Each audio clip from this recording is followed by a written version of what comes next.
मखसूस नशिस्तों से मुतालिक सुप्रीम कोर्ट के 8 जजेस की वजाहत पर इलेक्शन कमीशन का इजलास चीफ इलेक्शन कमिश्नर की सदारत में जारी।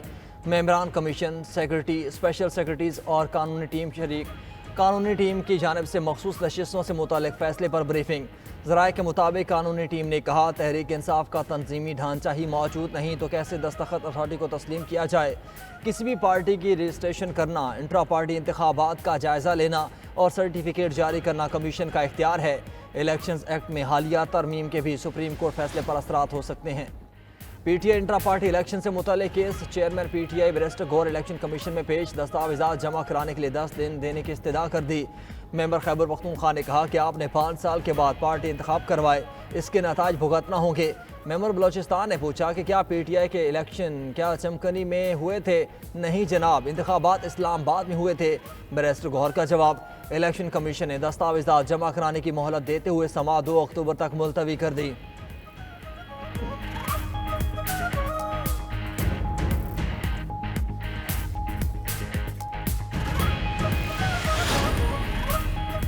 एक 175 सियासी जमातों में पीटीआई वाहिद जमात है जिसने शफाफ तरीन इंट्रा पार्टी इंतखाबात कराए। चेयरमैन पीटीआई बैरिस्टर गौहर कहते हैं, सिर्फ पीटीआई के इंट्रा पार्टी इंतखाबात को टारगेट करना बदनीयती पर मबनी है।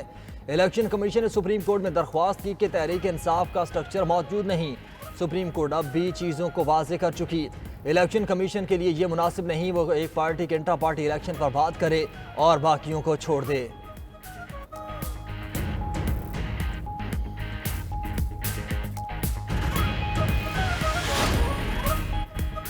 इलेक्शन कमीशन ने जेजुआ इंट्रा पार्टी इलेक्शन से मुतालिक फैसला महफूज कर लिया।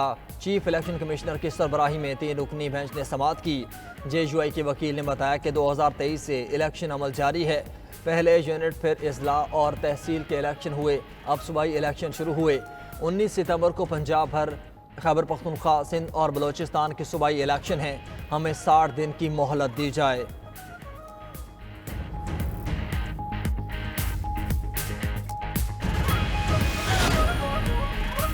अफगान कौंसल जनरल ने वजाहत जारी कर दी। वज़ीर आला खैबर पख्तूनख्वा अली अमीन गंडापुर कहते हैं, अफगान कौंसल जनरल ने कहा कि वो तराने में म्यूज़िक की वजह से खड़े नहीं हुए। कौंसल जनरल ने वजाहत दी कि म्यूज़िक की वजह से अफगानिस्तान ने अपने तराने पर भी पाबंदी लगाई हुई है।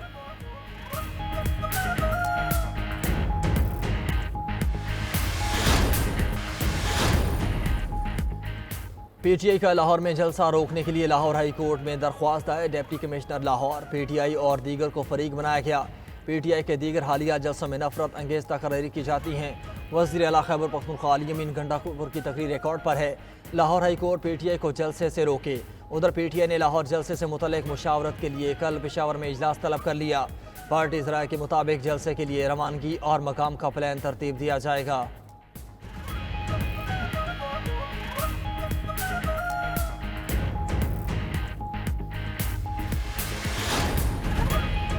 आईनी तरमीम से मुतालिक इत्तेफाक़ी राय के लिए हुकूमत का तहरीक इंसाफ से राब्ता। ज़राए के मुताबिक हुकूमत ने तहरीक इंसाफ से ड्राफ्ट पर गौर करने की दरख्वास्त कर दी।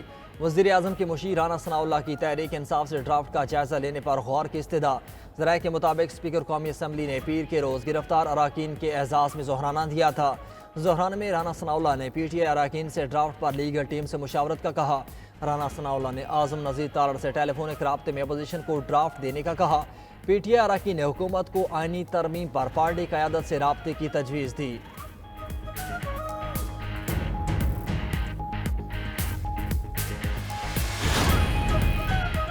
मुजवज़ा आईनी तरमीम के खिलाफ member Pakistan bar council Abid Zubairi ने सुप्रीम कोर्ट में आईनी दरख्वास्त की जल्द समाअत की इस्तदा कर दी।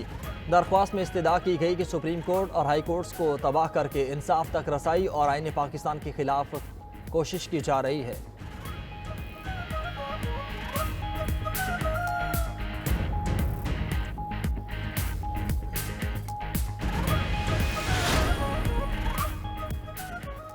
मानी पीटीआई के लापता साबिक चीफ सिक्योरिटी अफसर उमर सुल्तान वापस घर पहुंच गए। वकील फयाज कंदवाल ने इस्लामाबाद हाई कोर्ट को आगाह कर दिया। चीफ जस्टिस आमिर फारूक ने आज़ादाना तहकीकात की हिदायत करते हुए उमर सुल्तान की बाजियाबी का केस निपटा दिया। उधर फैसलाबाद में MNA 97 से लापता पीटीआई के MNA सादुल्ला बलोच 3 रोज़ बाद घर पहुंच गए। अपने बयान में सादुल्ला बलोच ने इल्ज़ाम लगाया कि 3 रोज़ तक उन्हें नामालूम मकाम पर रखा गया। पार्टी से वफादारी तब्दील करने का दबाव डाला जाता रहा। अमीर जमात इस्लामी हाफिज नईम और रहमान ने कहा कि मर्जी की अदलिया के लिए आईनी तरमीम लाई जा रही है। आईनी तरमीम लाने के लिए हुकूमती नीयत वाज़ेह है। उन्होंने मजीद कहा कि मुशावरत से IPPs के मामले पर कानूनी पहलुओं को देखेंगे। दुबई लीक्स के मामले को भी देख रहे हैं। दुबई लीक्स में बड़े बड़े शख्सियात मुलविस हैं। लूट मार के बाजार का ताक़ब करेंगे।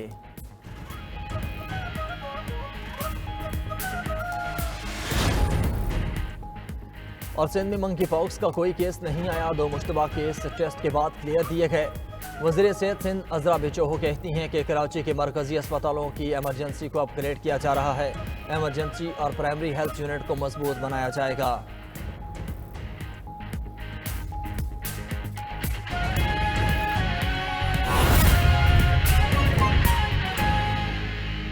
अफगान कौंसलेट के अहदेदारों की सिफारती आदाब की खिलाफ वर्जी। वज़ीर आला खैबर पख्तूनख्वा अली यमीन ने वजाहत कर दी। बोले कौमी तराना म्यूज़िक के साथ प्ले किया गया, इसलिए अफगान हुकूमत ने अपने तराने से भी म्यूज़िक को हटा दिया है। मजीद क्या बोले आइए जानते हैं। हमारा एक इस्लामी इवेंट है, जितने भी मुस्लिम ममालिक हैं उनको दावत दी जाती है और उस पर उन्होंने क्लैरिटी से बता दिया है कि उनकी खड़े ना होने की वजह ये थी कि चूँकि हमारा वो म्यूज़िक के साथ हमारा कौमी तराना पेश किया गया, तो चूँकि म्यूज़िक के उनका एक पॉलिसी है कि म्यूज़िक के साथ वो उसको वो अप्रिशिएट नहीं करते, तो उन्होंने अपना मौक़िफ़ दे दिया। उसके ऊपर कोई ऐसी वजह नहीं है कि अल्लाह माफ़ करे कोई पाकिस्तान के तराने से इशू था।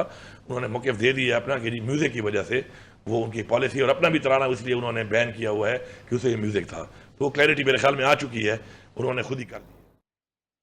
इसी पर बात करने के लिए हमारे साथ मौजूद हैं ब्यूरो चीफ पेशावर मुमताज़ बंगश। मुमताज़, बताइएगा ये सारी सूरत हाल के हवाले से जो वज़ीर आला अली यमीन गंडापुर की जानिब से वजाहत पेश की गई है। जी बिल्कुल, सफारती आदाब के खिलाफ वर्जी पर अफगान कौंसल जनरल की जानिब से जब वो ये कहा गया कि वो इस तराने के वक्त वो खड़े नहीं हुए, उन्होंने तो कल ही वजाहत दे दी थी, लेकिन आज जब वज़ीर आला से इस बारे में पूछा गया तो उनका कहना ये था कि अफगान कौंसल जनरल जो है और उनके साथ उनके जो डिप्लोमेट थे वो इसलिए खड़े नहीं हुए कि इस पाकिस्तान के तराने में चूंकि म्यूजिक शामिल है, इसलिए वो इसके एहतराम में खड़े नहीं हुए। और अजीब बात यह है कि वज़ीर आला की जानिब से उनकी वजाहत दी जा रही है, बजाय इसके कि वो कहते हैं कि वो अपनी किए के खुद जिम्मेदार हैं। अगर वो एहतरामन उसमें खड़े नहीं हुए तो वो उनकी उससे पूछ-गुछ होनी चाहिए।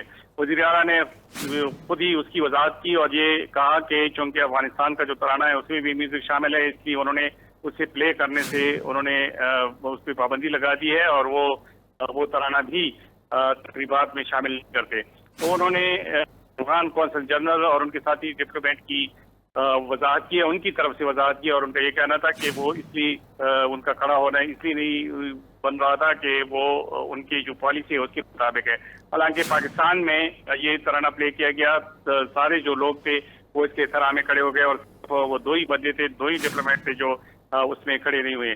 तो वज़ीर आला ने उनकी जानिब से अब वो वजाहत पेश कर दी थी। हालांकि वज़ीर आला की जानिब से इस वजाहत की इसलिए भी जरूरत नहीं थी कि अफगान कौंसल जनरल की जानिब से खुद भी इसकी वजाहत पेश की गई है, बजाय इसके कि वज़ीर आला की जानिब से ये कहा जाता कि एहतरामन उनको भी खड़ा होना चाहिए था और उनसे ये गलती हो गई और या वो उनकी जो पॉलिसी थी वो इस सिलसिले में ज़्यादा ठीक नहीं थी।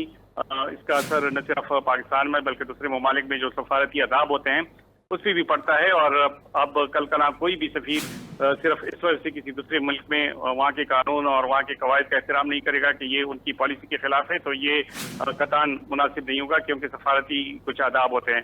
तो वज़ीर आला की जानिब से जो वजाहत पेश की गई है वो उसकी अपनी वजाहत नहीं बल्कि अफगान कौंसल खाने की तरफ से जो वजाहत है उसको दोबारा उसकी वजाहत वज़ीर आला ने कर दी है। जी।